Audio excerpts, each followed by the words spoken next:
प्रिय विद्यार्थियों, good morning to all of you. आज हम क्लास 10th के साइंस का चैप्टर नंबर फर्स्ट का पार्ट 6 पढ़ेंगे और ये लास्ट टॉपिक होगा आपके फर्स्ट लेसन का, और इसी के साथ ही लेसन आपका समाप्त हो जाएगा। तो देखिए बच्चों, उसमें हमने उत्प्रेरक पढ़ लिया था। आज हम पढ़ेंगे संचारण।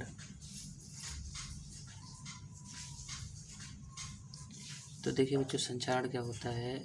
जैसे आपने कभी लोहे की कील देखी होगी और इसके ऊपर जंग लग जाती है, तो इसका मतलब है कि धातु क्या हो रही, संचारित हो रही है। इसी को संचारण कहा जाता है।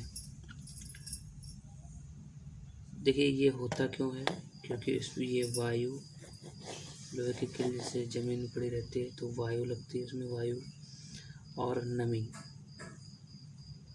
नमी के कारण ऐसा ये होता है। अगर वायु और नमी ना हो तो धातुएं कभी संचारित नहीं होंगी। तो देखिए इसकी अब परिभाषा क्या रहेगी। वह रासायनिक अपक्रिया जिसमें वायु व नमी तथा आर्द्रता के प्रभाव से धातुओं का क्षय होना या ह्रास होना धातु का संचारण कहलाता है। इसके कुछ उदाहरण हैं, उदाहरण को समझें आप। उदाहरण ये है जैसे लोहे में जंग लगना, लोहे में जंग लगना धातु का संचारण है। आपने कभी देखा होगा जो महिलाएं पायल पहने रहती हैं और उनकी पायलें जो है, पायलों में हल्की हल्की कालिक लग जाती है, तो वो भी क्या है, धातु का संचारण का ही उदाहरण है। अब तांबे की सतह को देखो, हरा हरा हो जाता है, हल्के हरे कलर का, तो ये भी क्या है, धातु का संचारण होता है। अब आप देखिए धातु के संचारण के बाद अब इसके देखिए बचाव के उपाय देख लेते हैं। बचाव के उपाय, तो देखिए लोहे की खिड़कियों को आप कैसे बचा सकते हैं। आप पेंट लगा सकते हैं, उस पर पेंट लगाकर बचाया जा सकता है। और अधिक क्रियाशील धातु की सतह पर कम क्रियाशील धातु की सतह का लेप कर दिया जाता है, ऐसे बचाया जा सकता है। और आपने देखा होगा साइकिलों में छर्रे देखे होंगे, तो उसमें जो साइकिल बनाता है उसमें ग्रीस लगा देता है ना, तो ग्रीस से भी बचाया जा सकता है। और बड़ी बड़ी जो कंपनियाँ होती हैं, बड़ी बड़ी जो मशीनें होती हैं, उसमें आपको बता दें कि ग्रेफाइट का यूज होता है। उसमें बड़ी बड़ी मशीनों में ग्रेफाइट को लगाया जाता है। तो आप देख लीजिए, इसके लिए आपके नोट्स प्रिपेयर हैं और आप यहाँ से इसको आप नोट कर सकते हैं। देखिए संचारण क्या है।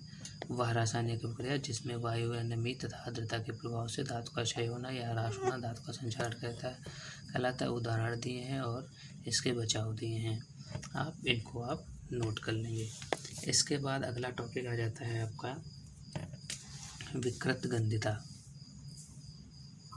विकृत गंधिता, देखिए विकृत गंधिता क्या है। जब कोई खाद्य सामग्री वसा या तेल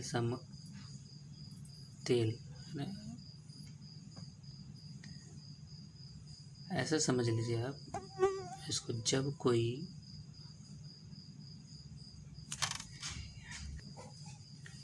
देखिए बच्चों, जब वसा तथा तेल युक्त खाद्य सामग्री देखिए अधिक समय तक रखी रहती है, तब उसके स्वाद और गंध में परिवर्तन आ जाता है।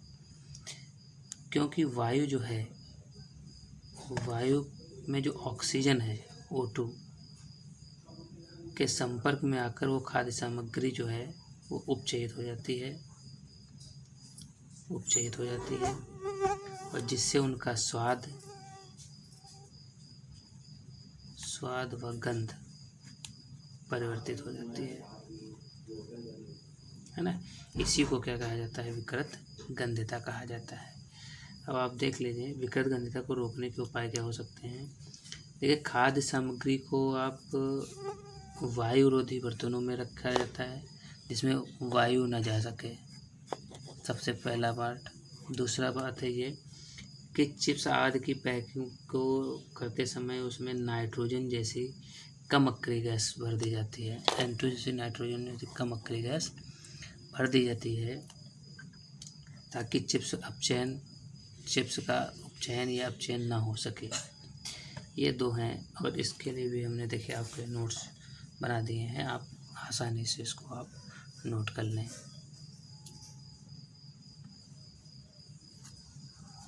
इसको आप नोट कर सकते हैं। फिर आप देखें कुछ प्रश्न हैं उनको हमने लिख लिया है और आप इसको आसानी से आप देख सकते हैं। देखिए लिखा है किसी पदार्थ X के विलयन का उपयोग सफ़ेदी करने के लिए होता है। पदार्थ X का नाम तथा इसका सूत्र लिखिए और ऊपर समीकरण 1 में लिखे पदार्थ X की जल के साथ अपक्रिया भी लिखिए। आप सफ़ेदी करने में इसका यूज होता है, किसका होता है, कैल्शियम ऑक्साइड का होता है। ये आपको सबको पता होना चाहिए। CaO का होता है यूज, CaO कैल्शियम ऑक्साइड, बिना बुझा हुआ चूना, CaO का होता है। तो देखिए सफ़ेदी के लिए उपयोग किए जाने वाले पदार्थ X का नाम कैल्शियम ऑक्साइड, इसका रासायनिक सूत्र CaO होता है और इसकी अभिक्रिया आप जल के साथ पढ़ चुके होंगे। हमने एक घड़ा बनाकर आपको समझाया हुआ कि हमने जल ले लेते हैं और इसमें कैल्शियम ऑक्साइड जल में डालते हैं तो कैल्शियम ऑक्साइड जल से क्रिया करके कैल्शियम हाइड्रोक्साइड बनाता है। तो बस यही है, हो गया आपका ये प्रश्न। अब देखिए एक टाइप का प्रश्न और बनता है, ये बनता है जब लोहे की कील को कॉपर सल्फेट के विलयन, यहाँ छूट गया है, विलयन लिखा है यहाँ पर, ध्यान दीजिए, विलयन में डुबोया जाता है तो विलयन का रंग क्यों बदल जाता है। तो आप ऐसे समझ लो, जो कॉपर सल्फेट का विलयन है उसमें Fe कॉपर सल्फेट के विलयन में डुबोया जाता है। लोहे की कील को जब कॉपर सल्फेट के विलयन में डुबोओगे तो विलयन का रंग क्यों बदल जाता है। देखिए जब लोहे की कील को कॉपर सल्फेट के विलयन में डुबोया जाता है तो लोहा जो है वो कॉपर को विस्थापित कर देता है, विलयन से विस्थापित कर देता है और आयरन सल्फेट FeSO4 बनाता है, जो कि ये देखिए ये हरे रंग का होता है, इसलिए विलयन का रंग बदल जाता है और कॉपर धातु विस्थापित। अच्छा ये Fe जो है इसको विस्थापित क्यों करती है, क्योंकि Fe सक्रियता श्रेणी हमने बताया कि Fe का स्थान कॉपर से ऊपर होता है, इसलिए Fe जो है कॉपर के विलयन से कॉपर को विस्थापित कर देगी। बस यही है आपका प्रश्न। और आप थोड़ा सा प्रश्न और बनते हैं कि कुछ अभिक्रियाएं हैं, देखिए जैसे 4Na solid plus oxygen O2 gas और इसके 2Na2O और सॉलिड, इसमें जरा उपचयित और अपचयित पदार्थ बताना है। तो अगर आप बहुत ध्यान से समझें तो Na जो है यहाँ पर देखिए Na2O है, Na के साथ ऑक्सीजन जुड़ रहा है, ऑक्सीजन का जुड़ना क्या होता है, उपचयन होता नहीं होता है, उपचयन हो रहा है। दूसरी अभिक्रिया दी है CuO plus H2 Cu plus H2O। तो यहाँ देखो कॉपर के साथ ऑक्सीजन इसमें लगा है, यहाँ पर हट रहा है और ऑक्सीजन का ह्रास क्या होता है, अपचयन है। और यहाँ पर H2 के साथ ऑक्सीजन जुड़ रहा है, ऑक्सीजन का जुड़ना क्या होता है, उपचयन। बस हो गया। अब इसके लिए भी आपके लिए नोट्स प्रिपेयर हैं, आप इसको आप बड़ी आसानी से आप इसको नोट कर लें।